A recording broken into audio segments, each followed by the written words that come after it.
Perempuan, sebuah frasa dengan kata dasar empu, yang dalam penyerapan bahasa Melayunya diartikan dengan tuan, mulia, hormat. Empu dalam perempuan juga turut dikaitkan dengan ampu, yang bermakna sokong atau penyangga. Definisi yang melekat pada perempuan turut menjadi cerminan dari sosok istimewa ini dalam kesehariannya. Perempuan sebagai sosok di mana kemuliaan diletakkan kepadanya. Segala hal yang diperjuangkan oleh perempuan, yang dikerjakan oleh perempuan, senantiasa berkaitan dengan kehidupan. Pun sebagai penyokong maupun penyangga, sosok perempuan selalu ada di balik kesuksesan beragam aspek kehidupan. Dalam rumah tangga, sosial dan masyarakat, hingga pembangunan. Namun sebagai perempuan, seringkali menerima stigma. Keberadaan akan kodrat perempuan kerap menjadi bias terhadap perspektif peran dan fungsi perempuan dalam tatanan masyarakat. Perempuan masih dipandang sebelah mata. Keterbatasan akan akses informasi dan pendidikan turut memperpanjang rantai kesenjangan kesetaraan terhadap perempuan.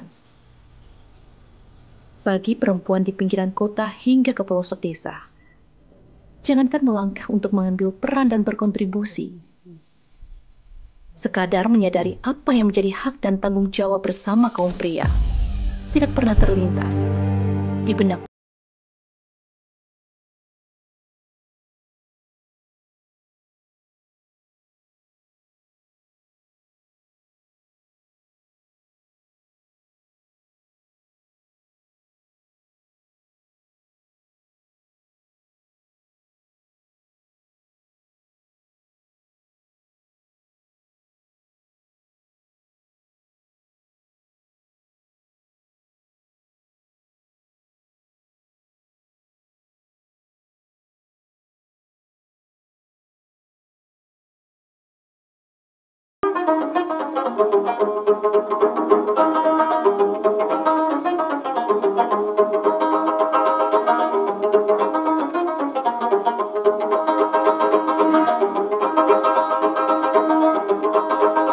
Naik ke gunung, ke turun gunung.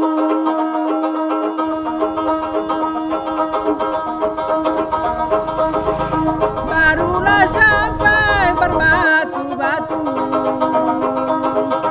Jangan sinona duduk termurung. Nama saya Patra Hala, biasa dipanggil Atai. Sekarang saya aktif di salah satu organisasi perempuan, namanya WIRG, Women Institute Research and Empowerment Gorontalo. Fokus dari WIRG itu riset dan pemberdayaan perempuan.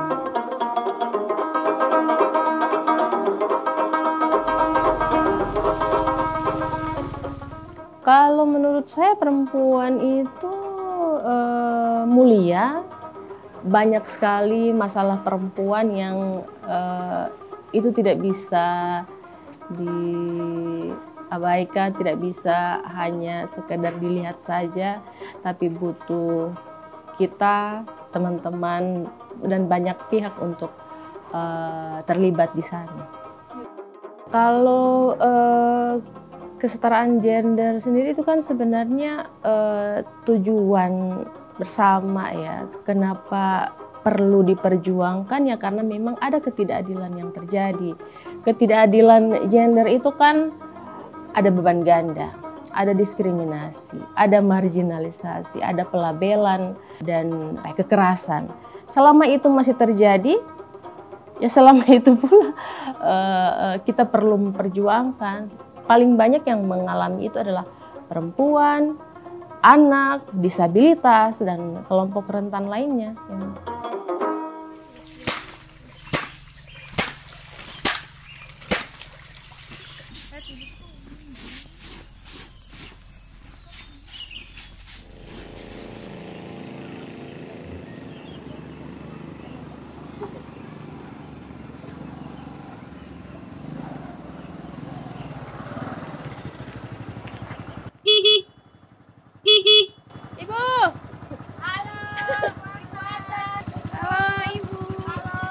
Mbak Poli Sabantar. Anak sekolah kampung juga. Anak Sabantar. Iya, Ibu. Bukasan dulu saya. Iya. Dadah.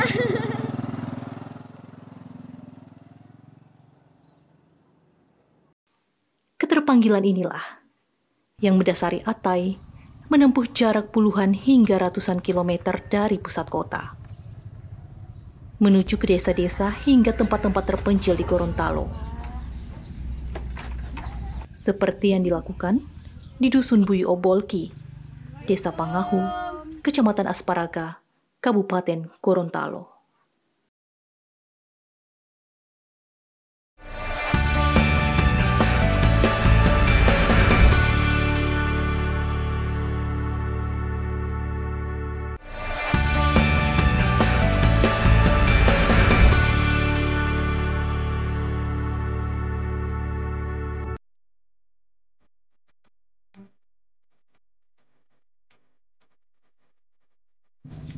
Dusun Buyu Obolki.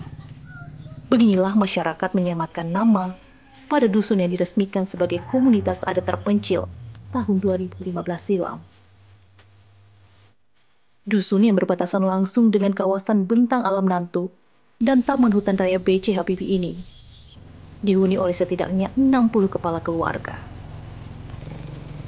Kompleksnya tantangan yang dihadapi masyarakat menjadi dasar dipilihnya Dusun Buyu O sebagai lokus program pemberdayaan Atai dan lembaga tempatnya bernaung.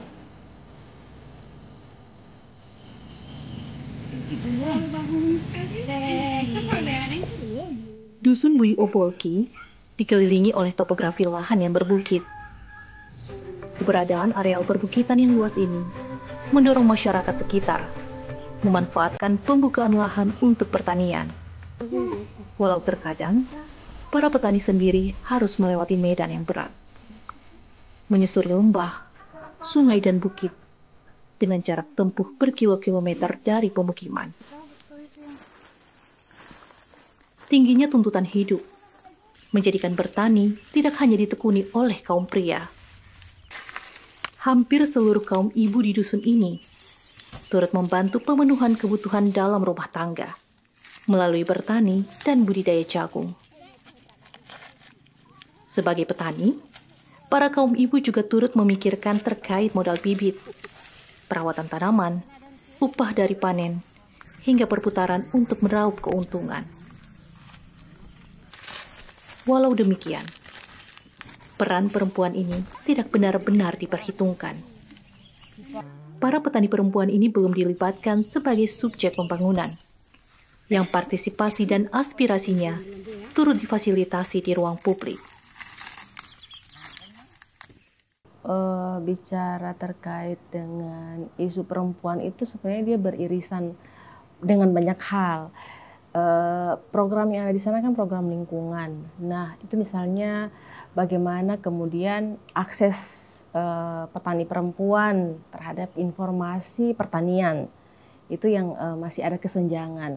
Terus yang kedua, pengakuan terhadap petani perempuan bahwa mereka adalah petani itu juga menjadi salah satu tantangan, karena ketika kami tanya, ibu bertani, iya, tapi iya cuman suami yang sering ikut penyuluhan dan lain sebagainya untuk kelompok. Kemudian bagaimana dengan ketahanan pangan, karena dia pasti berinteraksi dengan dengan lahan yang diolah, komoditas yang dikerjakan seperti itu. Nah, itu kurang lebih yang masih perlu dan akan menjadi tantangan yang perlu kita carikan solusi di sana. Tidak hanya sebatas eksistensi perempuan terhadap profesi berdasarkan keahlian yang dimiliki. Peran ganda yang dijalani oleh perempuan dalam urusan domestik rumah tangga turut memperpanjang kesenjangan antara laki-laki dan perempuan. Pembagian peran seperti urusan rumah tangga dan pengasuhan masih sangat dititik beratkan pada perempuan. Kalau kesetaraan gender sendiri, peran itu akan ada, ketika individu tersebut sudah terbangun perspektif gendernya, sudah tidak bias melihat bahwa oh ternyata perbedaan laki-laki dan perempuan itu secara fisik tok yang terberi dari Tuhan, yang tidak bisa dipertukarkan, seperti itu terberi, given. Nah, tapi sayangnya yang masih bias adalah itu tadi, pembedaan. Perempuan dan laki-laki itu dibeda-bedakan berdasarkan perannya, berdasarkan posisi pekerjaannya, seperti itu. Sehingga ketika misalnya aktivitas pengasuhan, itu pasti dilihatnya adalah, oh ini adalah tanggung jawab perempuan. Padahal itu juga menjadi tanggung jawab laki-laki. Misalnya kalau kita lihat dalam rumah tangga, ya itu menjadi tanggung jawab bersama. Harusnya seperti itu.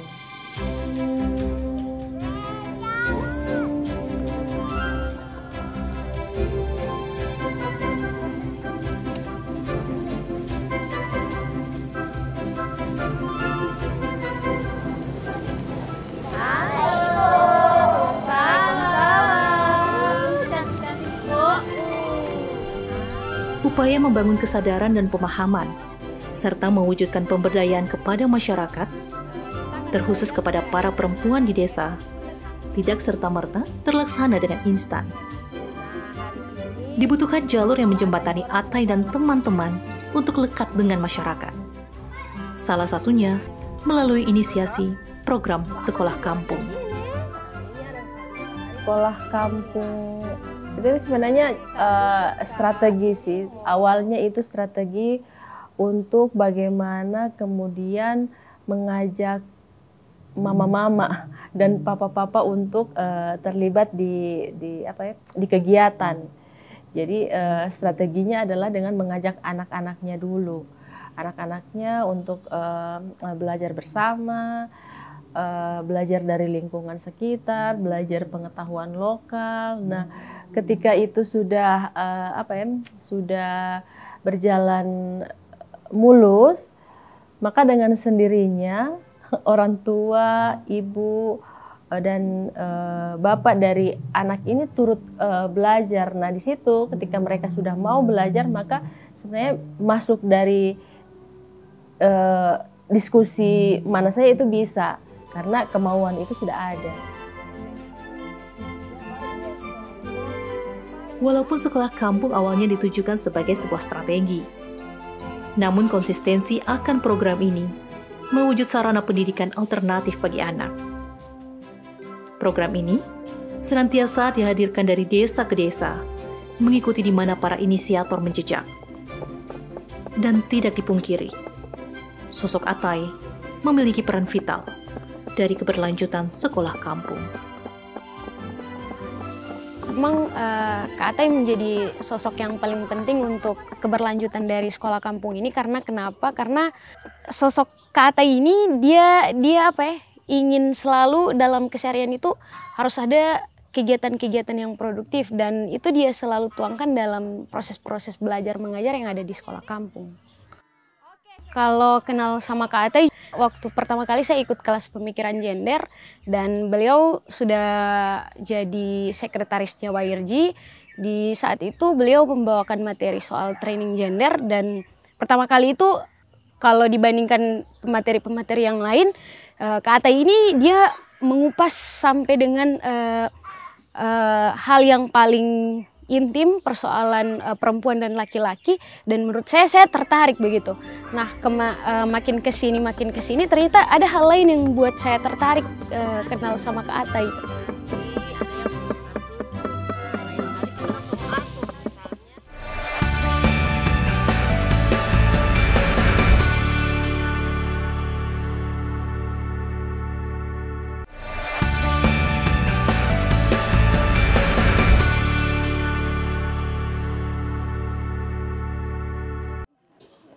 Assalamualaikum warahmatullahi wabarakatuh. Waalaikumsalam warahmatullahi wabarakatuh. Terima kasih kita masih dipertemukan bersilaturahmi dengan sahabat-sahabat, teman-teman untuk mendiskusikan apa yang sudah kita lakukan di acara Sekolah Limbui. Pendekatan dengan masyarakat terkhusus para perempuan Dusun Bui Obolki bak gayung bersambut. Melalui strategi yang diterapkan, Atai dan kawan-kawan beroleh atensi dan antusias warga. Diskusi-diskusi mengenai peran perempuan, mengapa perempuan harus berdaya, dan bagaimana menghadirkan kesetaraan bagi perempuan, terbahaskan dalam forum yang diinisiasi dan disebut dengan Sekolah Limbui. Ya, jadi kita mengambil Sekolah Limbui. Sekolah adalah sekolah ya, biar mudah diingat saja dan lebih lokal sekolah. Terus Limbui, perempuan Gorontalo yang yang mulia, yang berharga. Nah, kenapa Sekolah Limbui itu dibentuk? Sebenarnya juga ini menjadi misi organisasi kan ya, perempuan dan pendidikan alternatif. Nah, perempuan di dusun itu juga ya sama-sama belajar mengatur waktu, mengatur sebenarnya apa tujuan, apa visi yang akan kita susun bersama, sehingga kenapa itu harus disusun bersama supaya tidak hanya jadi kepentingan Wair saja, tapi itu warga merasa memiliki ruang belajar baru ini. Kendala ibu-ibu. Tenang. Ada di forum materi yang kita berikan di Sekolah Limbui itu sesuai dengan kesepakatan. Ternyata mereka, warga di sana itu butuh sesuai kebutuhan. Misalnya butuh bagaimana berbicara di depan orang banyak, di depan publik, kemudian bagaimana menggali permasalahan. Nah, itu juga kita sambil dari Wair sendiri menambahkan sesuai dengan apa yang menjadi keresahan di situ, dan ini tentu terus terus di-update. Saya hormati Ibu Atai. Forum yang dilaksanakan setidaknya 2 minggu sekali ini menjadi momen yang senantiasa dinanti oleh para perempuan di Dusun Bui Obolki. Melalui diskusi-diskusi sederhana yang tercipta, mereka merasa memiliki ruang untuk menyampaikan keresahan dan mempelajari hal-hal baru.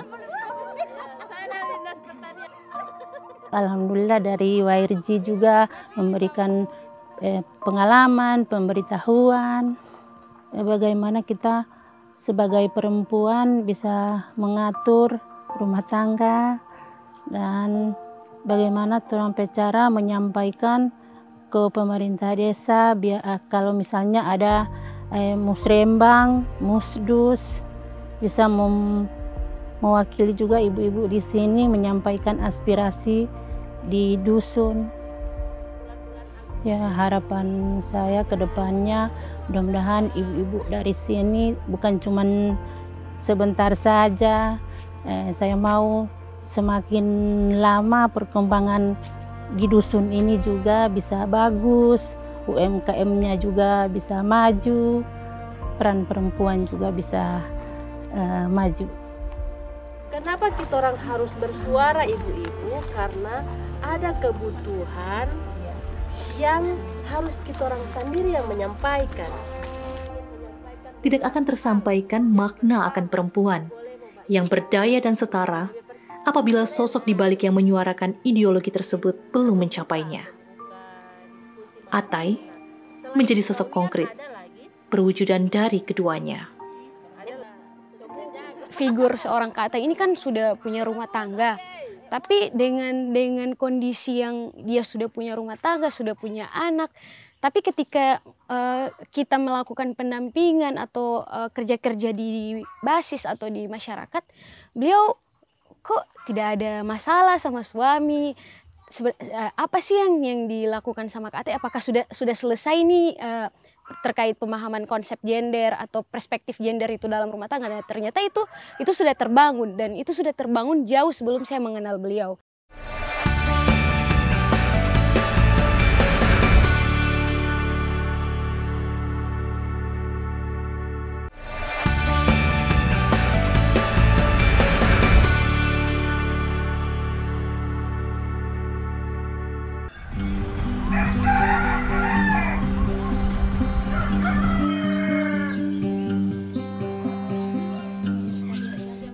Perjalanan Atai untuk para perempuan tak terbatas pada membuka cakrawala berpikir dan meningkatkan kesadaran akan peran dan hak mereka untuk setara serta berdaya.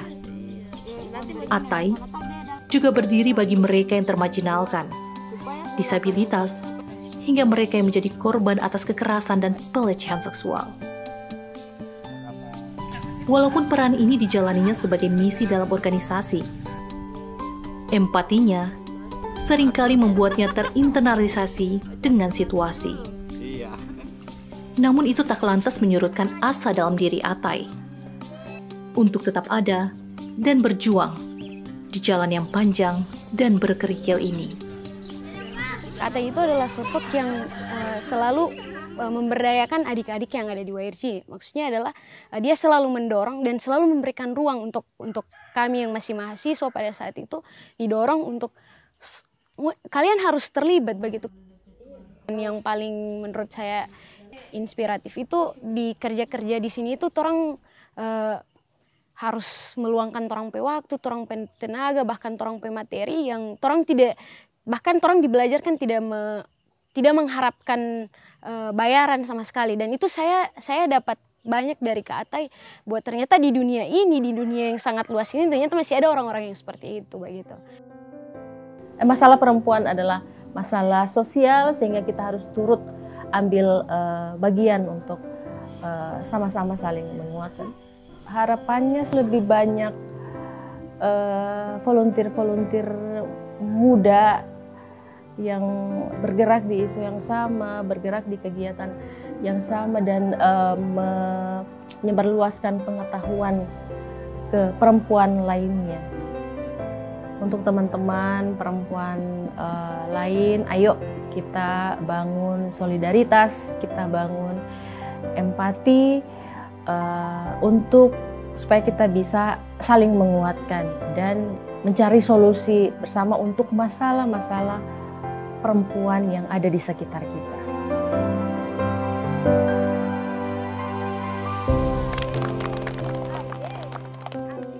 Atai dan para aktivis perempuan lainnya adalah Kartini-Kartini yang masih kita jumpai di era modernisasi seperti saat ini. Saat kebanyakan dari orang-orang lebih mengutamakan ginju status, Atai dan mereka yang memilih jalan ini memperkuat artikulasi kepentingan kaum perempuan, memihak kepada mereka yang di pinggiran, menghadirkan kegairahan untuk menempa diri dan melebarkan wawasan, serta sikap-sikap empati yang mencerahkan jalan-jalan perbaikan untuk sesama.